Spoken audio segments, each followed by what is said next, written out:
सांगताल आपण शिखर शिंगणापूरमध्ये दर्शन घेतले आणि आपण मान तालुक्यातल्या जिल्हा परिषद आणि पंचायत समितीच्या प्रचाराला सुरुवात केली राष्ट्रीय समाज पक्ष आणि सर्व आघाडी पक्षाच्या वतीने.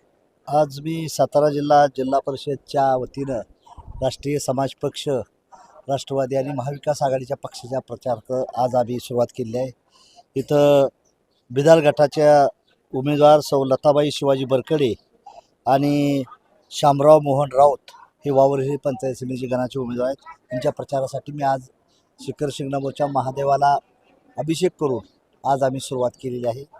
या राज्यामध्ये विकासाचं राजकारण व्हावं, या जिल्ह्यामध्ये विकासाचं राजकारण व्हावं, टीका टिप्पणीतून आपण फार मोठं होतो असं समजण्यास काही कारण नाही.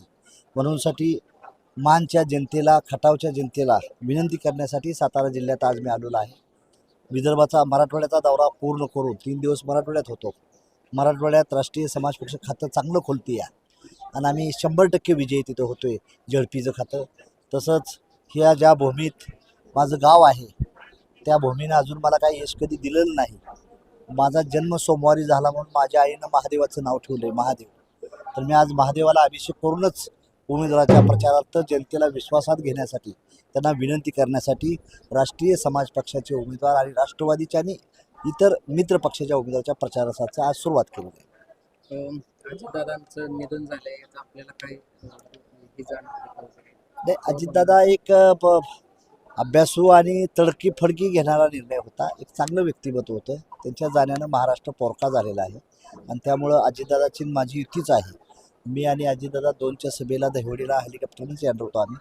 विशेष म्हणजे दादा जाण्यानं आदरणीय अजितदादा असतील, आर पाटील असतील, मुंडे साहेब असतील किंवा विलासराव देशमुख असतील, ही माणसं महाजन असतील, ही माणसं जाया नाही पाहिजे होती. हे राज्याच्या विकासाच्या हिताची माणसं होती आणि ते आमदार खासदार नव्हते, मंत्री नव्हते, तर ते एक लोकनेते होते, लोक भरवणारी लोक होते.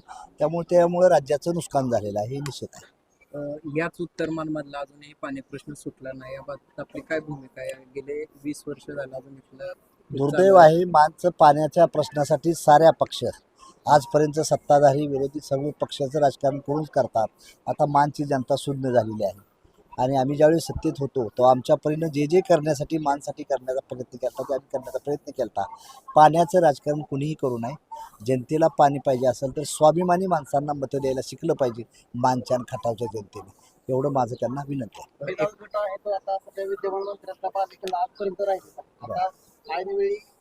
पहिल्यांदा माझ्या माहितीनुसार राष्ट्राची उमेदवारी बिदाल गटासाठी दिली. काय असतं या देशानं इंदिरा गांधीलाही पाडलेलं आहे.